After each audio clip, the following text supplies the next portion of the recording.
Welcome, ladies and gents. Chris Andre here. You can find me at BetBoxing on Twitter, or of course, you can subscribe to this channel and hit that notifications button. Let's talk boxing.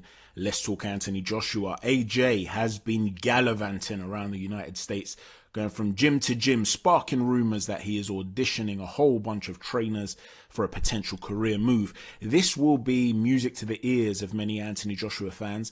There has been quite a significant call for him to change trainers.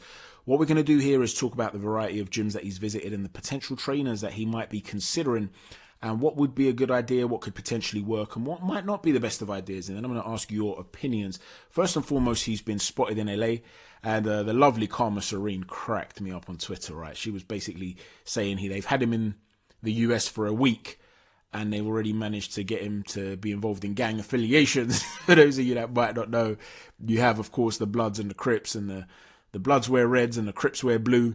And one of the telltale signs as well is a little towel hanging out the pocket. And as you can see, Anthony Joshua looks very much the part there. But all joking aside, if you notice that little portrait in the background, that is none other than Canelo Alvarez. The two cash cows have come together. They seem to be having a lot of fun. They seem to click in that regard. This would be a very interesting link-up, would it not? Because essentially we're talking about Eddie Reynoso. Now, Eddie Reynoso, of course, already trains Andy Ruiz Jr. and Frank Sanchez, two world-class heavyweights who will have title aspirations of their own. Now, one thing you would have to consider, of course, is that Andy Ruiz and Anthony Joshua are 1-1 in their fights. And, of course, AJ still harbours hopes of being the best of this era. And if he's to fulfill those hopes, he's not only going to have to reverse the defeat against Alexander Usyk, but he won't want to walk away from the sport having a draw on his record, essentially, a 1-1 with Andy Ruiz. He will want to settle that score at some stage. So you could assume that at some stage, Andy Ruiz and Anthony Joshua will meet again. Now, Eddie Reynoso has known Ruiz for a lot longer. And additionally to that, they're very proud Mexicans. And Andy Ruiz, being of Mexican origin, may have somewhat of a cultural connection, I guess you could say, with Reynoso. It's also very much a Spanish-speaking gym. Sanchez is Cuban, of course, but he does speak Spanish, obviously. So how does AJ fit into that from a sort of cultural perspective? You know, if the two were to ever meet again in the future, would Reynoso go with the guy he considers to be the bigger star, the better name, the better fighter? Or would he go with a guy that maybe he considers to be closer to culturally speaking? Maybe closer to in terms of a personal relationship. Who knows? Additionally to that, what would it be like for AJ to actually be in a gym with a guy who he knows, two guys who he knows are scouting him, looking to take him, you know, like Caesar with treacherous supposed allies in the backgrounds, in the shadows, looking to put that dagger in the back, right? Well, he too will be aware of them. So he too will be scouting them. That will create a very stressful scenario on a day-to-day basis. Even when you pretend to be laughing and joking, you're going to know. And every sparring session is going to be hard. Every workout session is going to be hard. And that might actually be beneficial because it's constantly pushing you to stay one step ahead of the guys that are trying to catch you up. And that stress can do two things. Stress can break something. Or, that phrase, what doesn't kill you makes you stronger, it can actually strengthen you. It can give you a harder mindset. Hatman, of course, has spoken about the fact that he believes that's something that AJ's missing, that tension. Maybe he needs that sort of tension in the gym. But would it work from a technical and tactical perspective? Well, first and foremost, there is a difference in height dynamic between Anthony Joshua and Canelo Alvarez with regards to the opponents they tend to face. Canelo tends to be the shorter fighter, more often than not. Anthony Joshua tends to be the taller fighter. Now, that plays a difference in terms of how you deliver shots, of course. But generally speaking, they both have terrific ramrod jabs. And it's from that jab that they seek to dictate the opponent and go to work from there. And from there, they will bring the rest of their arsenal into play. But they both have that very powerful jab that can dictate the course of a fight. And from there, they both like to go to the body. Canelo Alvarez, of course, is one of the best body punchers in the sport. Whereas Anthony Joshua isn't necessarily renowned for this, but trust me, he's a very good body puncher. A lot of the body punches he throws tend to be straight. Canelo's tend to be more hooking in their delivery. But nonetheless, AJ, for instance, against Povetkin, I had him 4-2 down. He was struggling. He'd been rocked on a couple of occasions. He made the adjustment to get on his toes a little bit more and start shooting a straight shot to the solar plexus, and that really changed the course of the fight. But he's also willing to shorten it up and throw a backhand or powerful shot, a hook type shot, into the ribs of the opponent, as you can see there from Wladimir Klitschko absorbing that powerful shot. It looks like his entire body has caved in. So they're both very, very good body punchers. Anthony Joshua, despite being such a big heavyweight, does have the agility in his legs to be able to crouch quite deep. You know, he's got these big muscular thighs to crouch quite deep and deliver a shot into the body. Anthony Joshua's most famous punch, perhaps, is the uppercut. And in the build-up to the Wladimir Klitschko fight, this was way before AJ was really renowned for an uppercut. I did explain that that was a key shot for AJ. Because of the way not just Anthony Joshua delivers the shot, but the way that Wladimir Klitschko's defense was in terms of his arm positioning. And since then, AJ has made a point of using the uppercut a lot more consistently, as now one of his biggest and best weapons. Not that he wasn't throwing it before. Dillian Whyte knows all about that uppercut, but he's just made it a bigger part of his arsenal now. Well, it's a massive part of Canelo Alvarez's arsenal too. So in many regards, what you see is this marrying, I guess you could say, of a variety of attributes that they both share. Eddie Reynoso will see a certain basis there. The other thing that you have to consider as well is that Canelo Alvarez early in his career had stamina issues, and he would have to pace himself, and he would have to take portions of rounds off. And what he's managed to do now is employ real brilliant methods of upper body movement to dictate the tempo, not throw punches when he's tired, but still be elusive. And with sheer foot pressure, he's been able to lower his volume and throw bigger power shots without having to constantly fight every second of a round, but make his opponent not want to fight either. The opponent thinks he's getting a break when it's actually Canelo seeking the break. He's brilliant at doing that. Well, Anthony Joshua, I have a theory that a lot of people call him chinny, but for me, I think he's actually got more of a stamina issue than a chin issue. How many times would you say AJ's been really hurt, like seriously hurt? It tends to be quite big punches to the temple rather than the chin. Maybe he's got some sort of balance issue, maybe an ear injury that has never really healed. I don't know. But he does seem to be affected more to the temple than to the chin. But I would never call him chinny. I would never say he's easy to hurt. He doesn't really get hurt easily, but he does seem to gas. And as you saw with Deontay Wilder and Tyson Fury, when you are gassed, even punches that might not knock you out early in the fight will then knock you out. Your punch resistance dissipates along with your stamina. And we've seen Anthony Joshua have to take breaks off in fights against Klitschko, against Pulev even. He started very, very quickly, almost took Pulev out, couldn't quite do it. And then Pulev started to win a couple of rounds as AJ had to take the time off. Same thing happened with Ruiz, but he didn't get a chance to recover because Ruiz was excellent at targeting that body. The point is, if AJ has this issue of stamina, and this is why he can't really go for it a million miles an hour every moment of the round, maybe Eddie Reynoso, like he did with Canelo, can help him control and dictate the tempo. So that's something you've got to think about. Another name, of course, that he's been linked with, and the other gym that he'd visited prior to Reynoso's gym even, was that of Virgil Hunter's. Now, his friend Josh Buatsi, they know each other from their Team GB backgrounds, has been saying that Virgil Hunter is the guy that should be training Anthony Joshua. Now, he's got a slip and slide method of training, as it's called, the slip and slide style. But that aside, he has done a terrific job in training Andre Ward to be a terrific inside fighter. And I know a lot of people are going to say, Andre Ward's dirty on the inside. Listen, the inside game generally requires you to be a bit dirty. This is part of the sport. If the referee calls you up on it, fine. But if not, it is going to win you fights. Yes, you may lead with the head. You might do the dark arts, so to speak, in some regards. That's part of the fight game. It's the referee's job to call you up on it. If he doesn't, you're going to take any advantage you can get. Now, in my humble opinion, if Anthony Joshua is to beat Alexander Usyk, he has to make it a rough and tumble affair, which everybody's spoken of. This is no secret.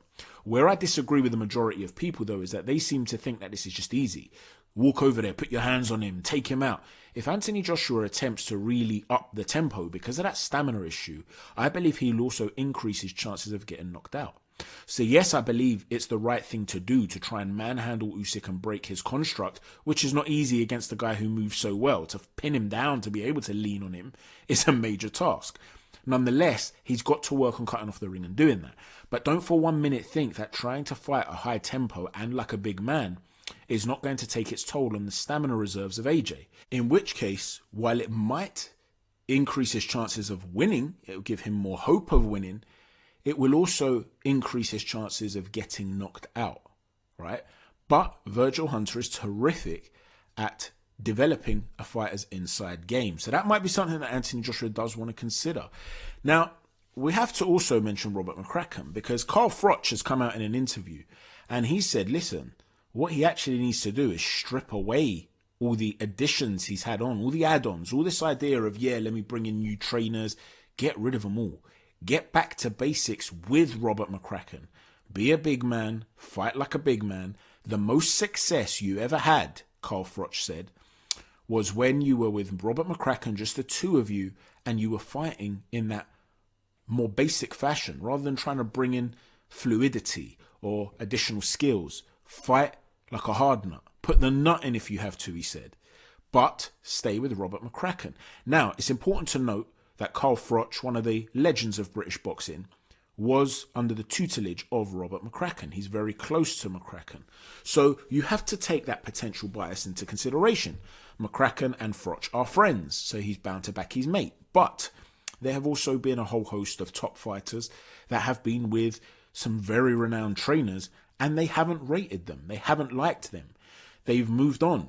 So just because you're friends with someone doesn't necessarily mean you rate someone. So you have to take Froch's advice at face value here. I mean, there's a reason that Froch stayed with McCracken, because he rated him, right?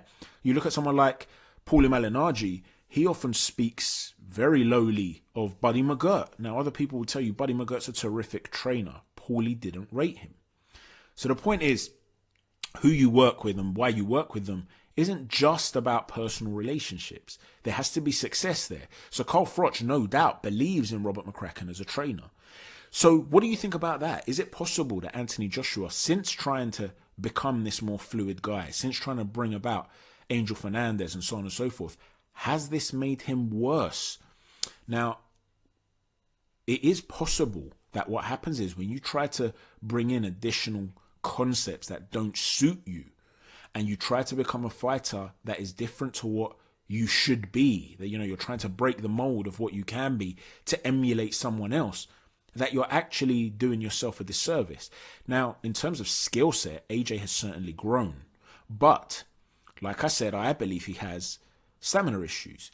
Has the increased fluidity, and I know a lot of people like Hatman feel that he should be a lot more fluid than he currently is, so he needs to do more work on that with new trainers.